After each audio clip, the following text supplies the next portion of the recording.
Assalamualaikum warahmatullahi wabarakatuh.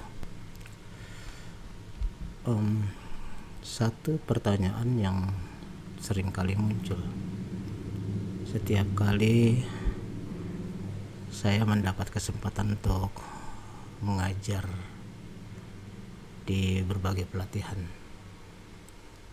baik di Jakarta maupun di daerah-daerah, adalah satu pertanyaan tentang produk yang dimiliki oleh para UKM tersebut. Pertanyaan sederhana, bisakah produk saya diekspor? Maka terhadap pertanyaan seperti itu biasanya saya menjawab bahwa pada hakikatnya semua produk memiliki pasar, semua produk memiliki konsumen. Yang menjadi tantangan adalah bagaimana kita bisa menemukan konsumen tersebut dan apa saja yang menjadi persyaratan atau bagaimana selera mereka. Jadi kalau kita ketahui bahwa sebenarnya kan di berbagai negara itu jelas konsumen itu berlapis-lapis ya. Berlapis-lapis, ada yang lapisan bawah, terus kemudian menengah, dan juga atas. Dan bahwa sebenarnya di hampir seluruh negara masyarakat itu selalu cenderung lebih menyukai produk-produk yang dibuat oleh orang lain ya. Itu udah kecenderungan umum. Barangkali kalau kita lihat di negara kita ada satu pepatah yang mengatakan bahwa rumput di rumah tetangga itu lebih hijau. Barangkali di sini ada benernya juga, karena apa saja yang berbau luar negeri, yang berasal dari luar negeri, itu biasanya lebih diminati. Tidak hanya di negara kita, di negara lain juga begitu. Jadi sebenarnya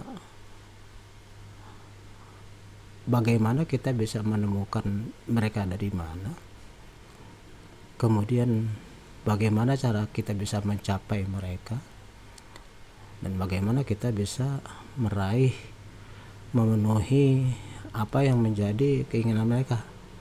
Itulah tantangannya. Jadi kalau ada pertanyaan yang sering kali berulang yang saya dapatkan, yaitu bisakah produk saya diekspor, jawabannya adalah iya. Cuma tentu sebagaimana hal yang sering kita dengar, yaitu ada ketentuan bahwa syarat dan ketentuan berlaku. Ini udah pasti.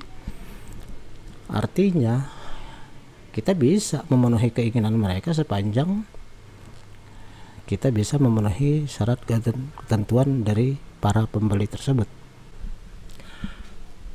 Dan sebenarnya kalau kita melihat produk-produk yang dihasilkan oleh para UKM tersebut, sebenarnya para UKM itu juga memiliki produk yang potensial untuk bisa diekspor. Bahkan sebenarnya inilah yang harus digali, inilah yang harus dikembangkan, karena kita ketahui bahwa UKM itu memiliki peran yang sangat strategis di dalam perekonomian suatu negara. Suatu negara itu kuat kalau 20% dari masyarakatnya itu adalah pengusaha ya. Kalau kita lihat, dan ini yang saya jumpai dalam berbagai pelatihan, itu produk-produk dari UKM banyak yang memiliki potensi untuk bisa dijual ke luar negeri ya. Artinya keinginan mereka untuk bisa produknya diekspor ke luar negeri dengan melihat produk-produk yang sudah dihasilkan itu ada peluangnya. Cuma tentu memang haruslah produk tersebut disesuaikan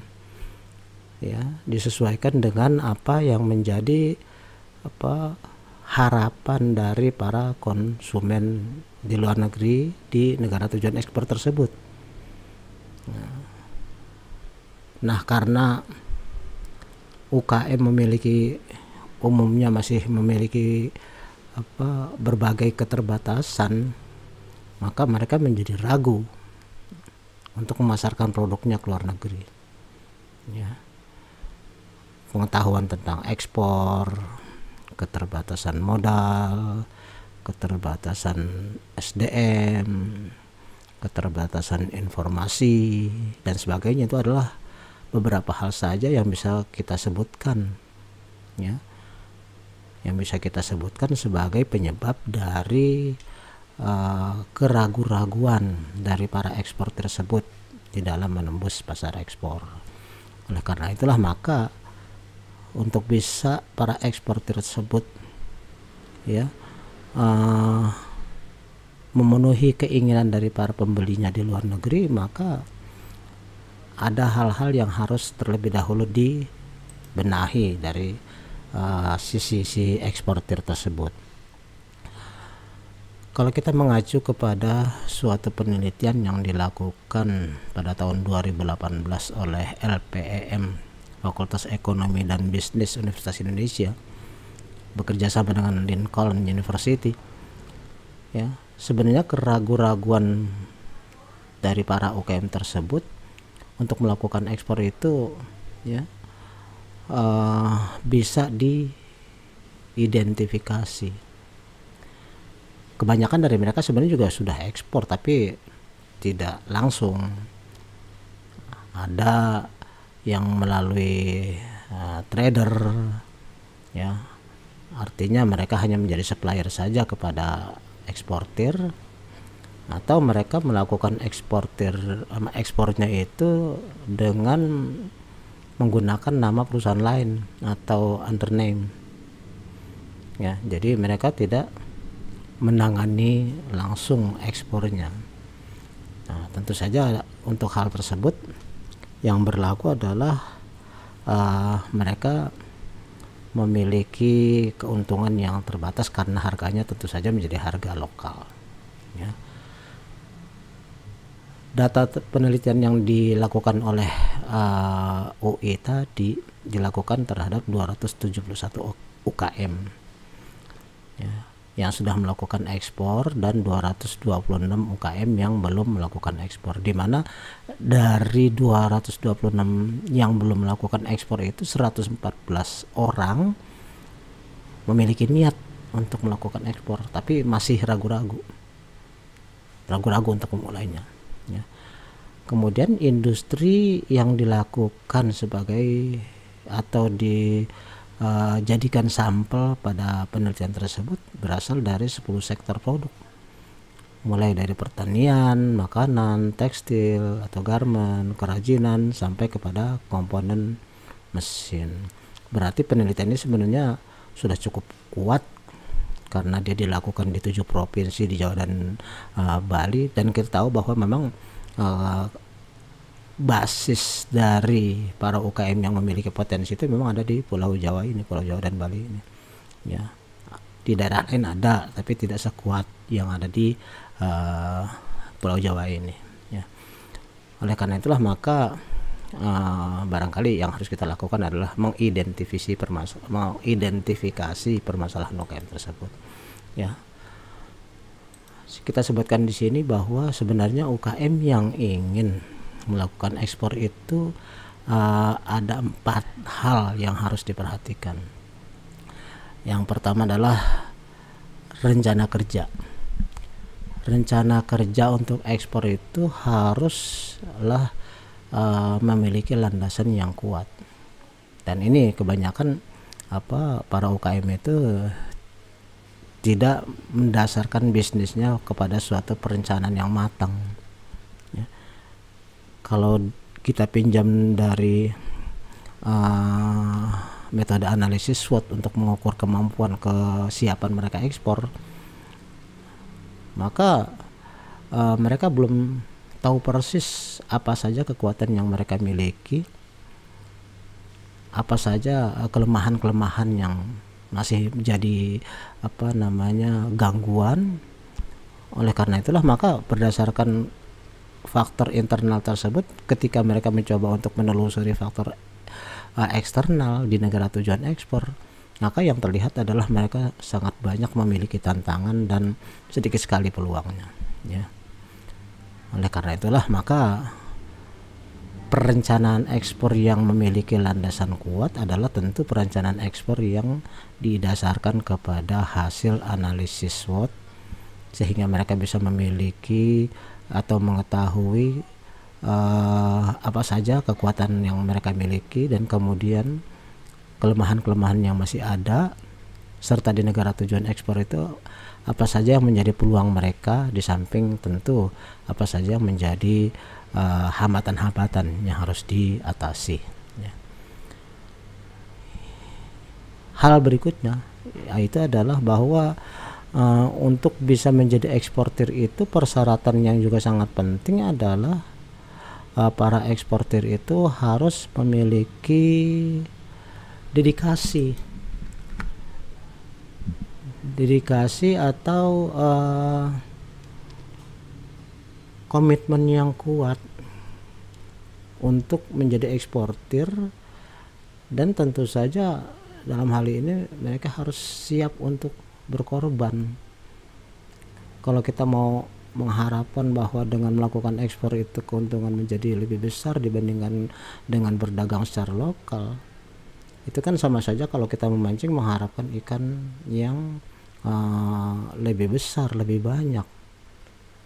Pasti resikonya adalah umpan yang digunakan harus lebih baik sehingga sesuai dengan selera dari ikan yang akan dipancing. Nah, kebanyakan dari UKM kita justru belum memiliki komitmen yang kuat untuk ekspor. Kemauan sih ada, tapi komitmennya ini yang belum, ya. Kebanyakan juga kurang berdedikasi, dalam arti komitmennya itu masih setengah-setengah gitu, ya. Tapi itu juga bisa dimaklumi karena apa? Karena mereka di pelaku-pelaku ekspor kita itu UKM kebanyakan merangkap banyak pekerjaan sekaligus. Mereka adalah pemilik, mereka juga pekerjanya, mereka juga marketernya, mereka juga yang menjadi pengawas produksi atau bahkan melakukan produksinya sendiri.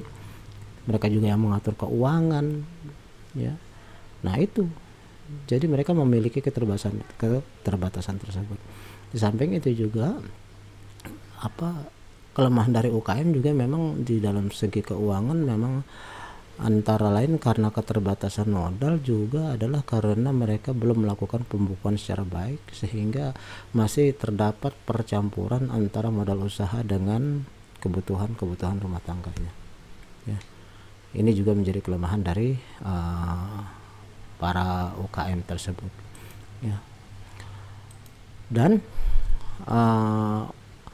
hal ketiga yang harus dimiliki oleh UKM yang ingin ekspor adalah mereka harus memiliki keterampilan teknis, keterampilan dalam hal melakukan market research, keterampilan dalam hal pengurusan dokumentasi ekspor, keterampilan dalam memproduksi, keterampilan dalam hal promosi, keterampilan dalam menjalin kerjasama, dan banyak lagi keterampilan yang seharusnya mereka miliki untuk bisa menjadi seorang eksportir yang sukses.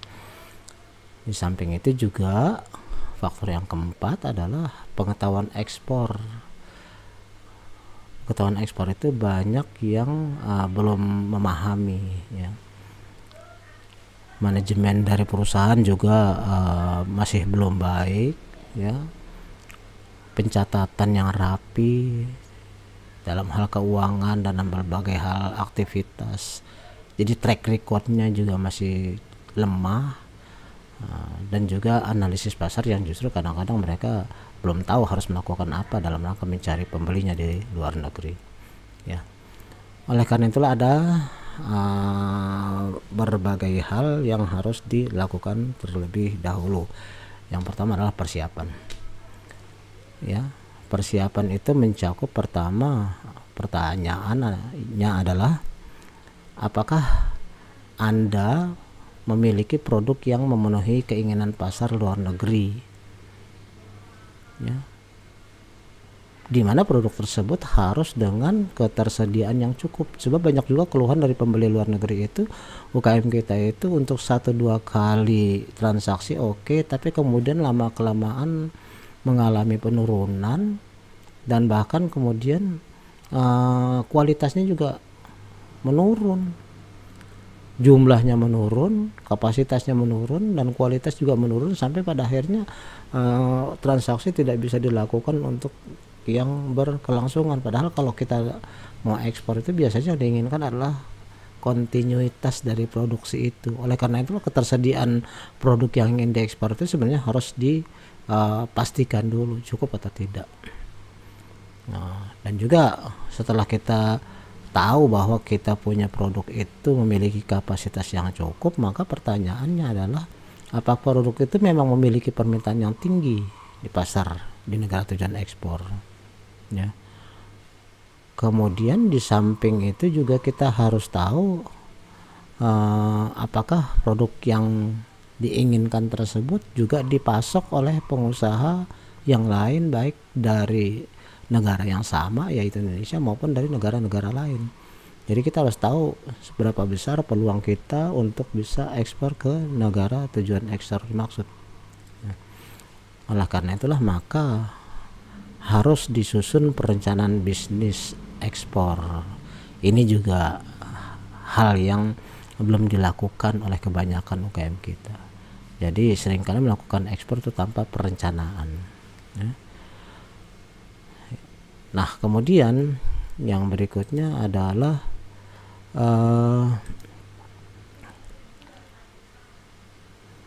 bagaimana kita bisa menemukan pembeli di luar negeri. Ada beberapa hal yang juga harus dipenuhi. Pertama, sebelum kita mencari pembeli, kita juga harus mempersiapkan diri agar perusahaan dan produk kita itu juga bisa dikenal oleh pembeli luar negeri, ya. Yaitu yang pertama adalah sebaiknya kita punya website, ya. Saya punya pengalaman, yaitu ketika saya melakukan kunjungan ke Jepang dan Thailand beberapa tahun yang lalu, yang dikunjungi adalah UKM, ya. Itu ada UKM yang sebenarnya hanya memproduksi bahan-bahan mentah untuk dijadikan sayur. Seperti di Indonesia ini ada sayur lodeh, sayur asem, sayur sop dan sebagainya, ya. Nah, sayur-sayur tersebut dalam bahan-bahan yang masih mentah itu nanti dikemas, di package di dalam suatu kemasan tertentu, tapi masih dalam keadaan mentah, ya. Tetapi dalam proses produksinya, ya, dalam proses produksinya itu saya yang masuk ke sana dan teman-teman yang lain itu untuk masuk ke ruang produksi itu harus menanggalkan sepatu, ya. Sepatu harus dicopot, dan setelah sepatu dicopot kita nanti harus melalui suatu kolam kecil di pintu masuk, ya, untuk antiseptik di situ, antibakteri. Dan setelah itu kita juga setelah melewati kolam tersebut kita akan diminta untuk mengenakan sendal internal yang sudah disiapkan di sana. Di samping itu kita harus juga mengenakan jas, semacam jas lab gitu, ya, yang sediakan di sana. Di samping juga harus mengenakan penutup kepala, sarung tangan, dan tentu tadi itu sendal yang sudah dikhususkan, ya. Kemudian ketika masuk ke ruang produksi, di sana juga saya melihat bahwa semua pekerjanya itu mengenakan penutup kepala, kemudian juga menggunakan masker dan sarung tangan. Padahal kalau kita lihat produk-produk yang akan dijual itu kan nantinya juga harus diolah lagi, tidak dimakan langsung, karena ini mereka hanya memproduksi bahan-bahan untuk dijadikan sayur dengan menu tertentu. Artinya sebelum dimakan produk itu harus diolah lagi, direbus lagi, dimasak lagi. Tapi sebegitu ketatnya gitu. Dalam hal proses produksi sudah demikian ketatnya. Lalu bagaimana dengan Indonesia? Saya juga sering melakukan kunjungan ke berbagai UKM di daerah, terutama di daerah dan juga tentu di Jakarta. Itu saya melihat untuk produk makanan yang sudah matang, yang sudah bisa langsung dimasukkan ke perut, itu saya masuk ke ruang produksinya itu tidak harus lepas sepatu yang saya pakai dari mana-mana itu bisa langsung masuk tanpa harus ditanggalkan dan diganti dengan sendal, tidak. Dan saya juga tidak diminta untuk menggunakan tutup kepala, masker ataupun sarung tangan, apalagi jas lab, nggak diminta. Jadi langsung saja begitu saja. Bahkan saya melihat di dalam ruangan produksi itu, saya lihat pekerjanya juga ya dalam kondisi yang sama, tidak menggunakan masker, tidak menggunakan penutup kepala, tidak menggunakan sarung tangan. Sementara banyak dari mereka yang mengolah makanan atau meracik makanan yang sudah siap dikemas itu justru sambil ngobrol. Di sini ada satu hal yang kalau kita lihat dari segi promosi, ya, kalau kita bandingkan dengan yang ada di luar negeri tadi, ya, kalau dimasukkan ke dalam website kita atau kita punya sosial media, YouTube kita, Facebook kita, proses produksi yang diterapkan atau seperti yang diterapkan di Jepang dengan proses produksi makanan siap saji yang diterapkan di Indonesia, itu kira-kira bagaimana reaksi dari calon konsumen gitu. Saya pernah menyarankan seperti itu, bagaimana kalau proses produksi ini menggunakan seperti yang saya lihat di negara-negara tersebut. Kata mereka itu kan mahal. Apa ya mahal? Saya pikir untuk bisa maju seperti yang saya katakan tadi, memang kita harus bersedia untuk berkorban. Dan lagi pula kan pembuatan video untuk ditayangkan di media sosial atau di website kan nggak setiap saat, nggak perlu dibuat setiap saat.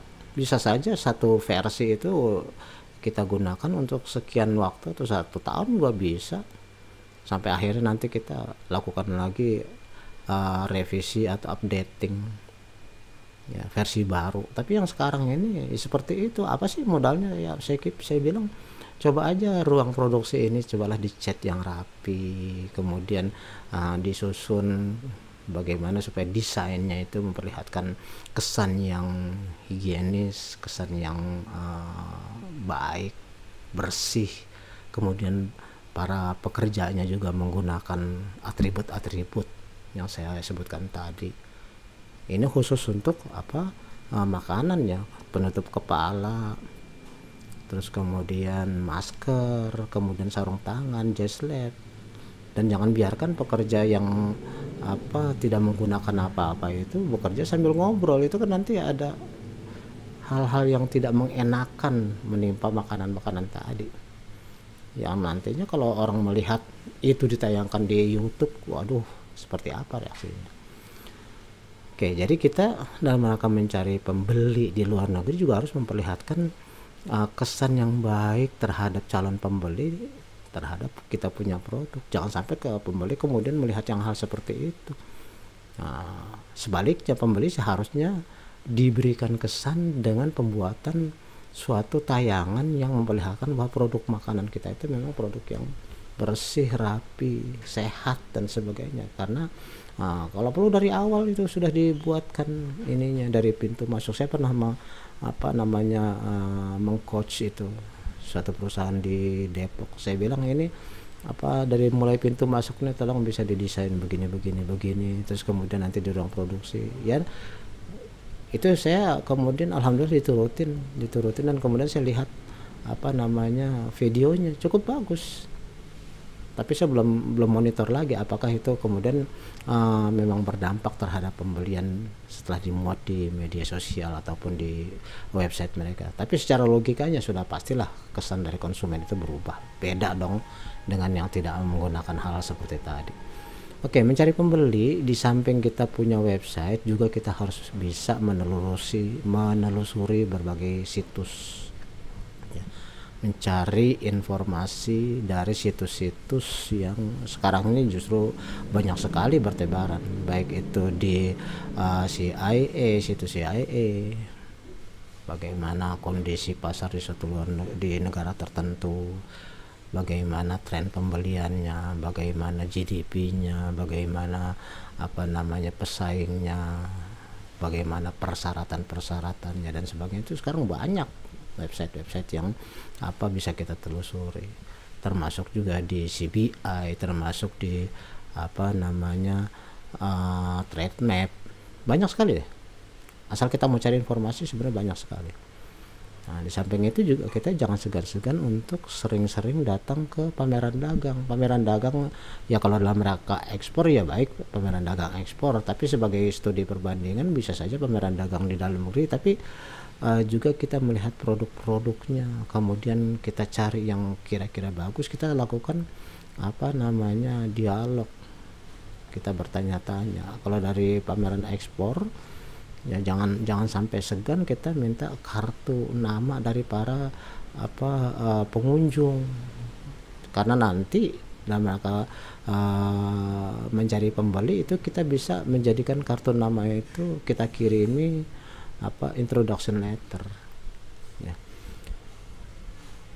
Selain itu juga dari pemerintah itu sering menyelenggarakan business matching, baik pemerintah maupun kadin maupun asosiasi itu sering menyelenggarakan business matching, yaitu pertemuan bisnis antara para buyer luar negeri dengan para calon eksportir. Nah itu kita harus kuping ini harus senantiasa tajam mendengar informasi-informasi ya, di mana, kapan diselenggarakan bisnis matching, oleh siapa.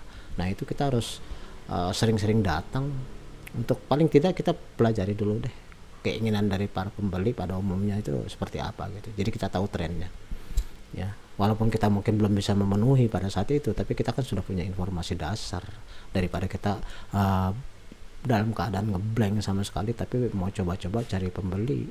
Nah, itu malah jadi lebih sulit ya. Oke. Di samping itu pemerintah baik pusat maupun daerah itu juga sering menyelenggarakan event-event promosi ya. Kadang-kadang ada trade fair, kadang-kadang ada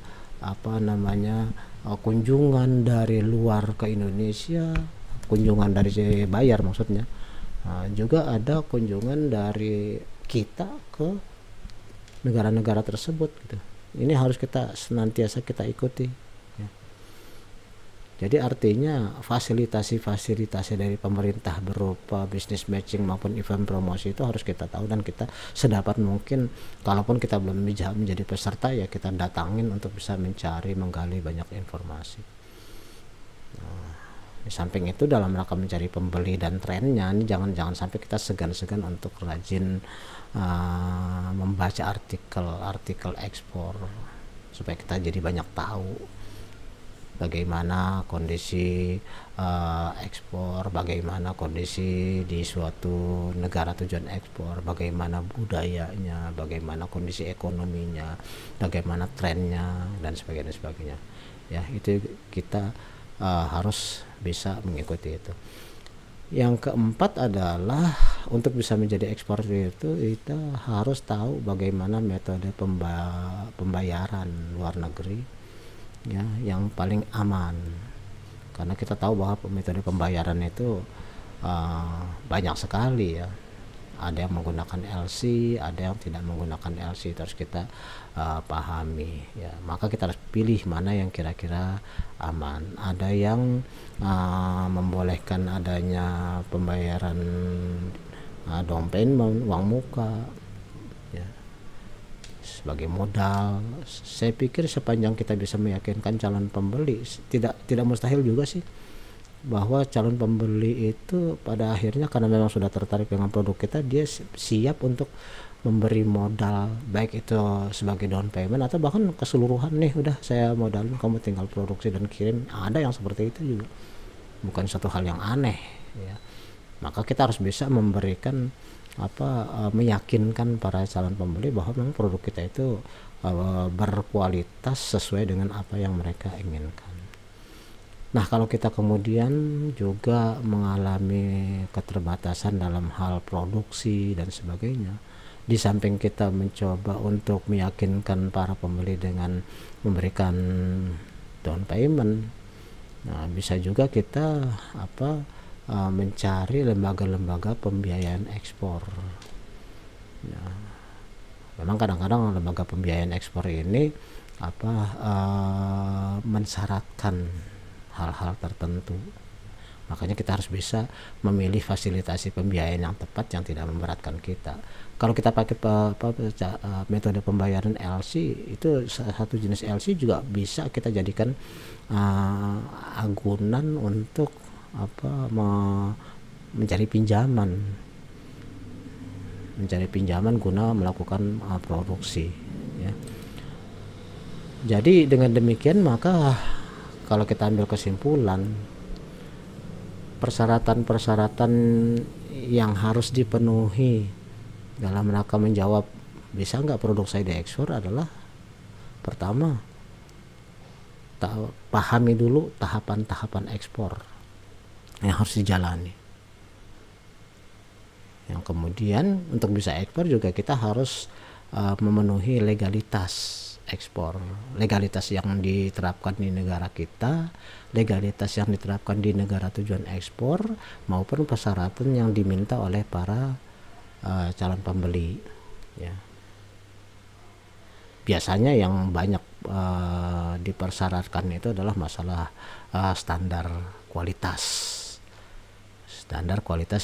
produk di negara tujuan tersebut. Karena apa? Karena importir kan biasanya dia membeli untuk dijual lagi, bukan untuk dipakai sendiri. Maka mereka kualitas produk itu menjadi sangat penting, karena mereka juga harus bisa meyakinkan pembeli mereka, gitu.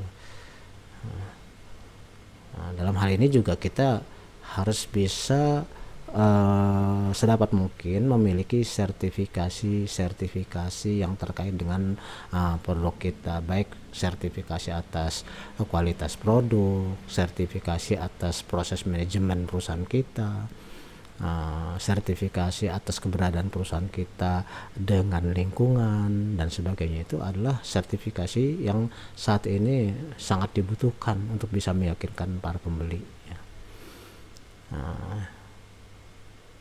Persyaratan lain yang harus dipahami oleh eksportir juga adalah masalah bea, ya, bea keluar, bea masuk kalau misalnya impor, terus kemudian pajak-pajaknya, kemudian ongkos angkutannya, dan kemudian asuransinya.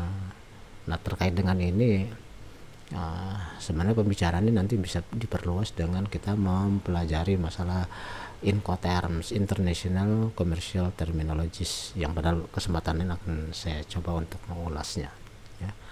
Di samping itu juga yang penting adalah bagaimana kita bisa menghitung dengan baik ke semua faktor yang membutuhkan pengeluaran, yaitu kita sebut sebagai costing, sehingga nanti kita bisa menentukan harga jual yang layak, yang kompetitif, yaitu kita melakukan pricing, sehingga dari hasil costing and pricing itu kita bisa menentukan seberapa besar jumlah keuntungan yang kemungkinan bisa kita peroleh, ya. Saya kira untuk sementara segitu dulu, ya. Kan saya akan usahakan nanti akan ada sambungan-sambungan dari atau lanjutan-lanjutan dari pembicaraan kita ini, karena dalam kesempatan ini hanya dasar-dasarnya saja dulu, beberapa hal ngobrol-ngobrol dulu, ya. Nanti materi-materi berikutnya insyaallah akan kita lanjutkan lagi. Sekian dulu, terima kasih. Assalamualaikum warahmatullahi wabarakatuh.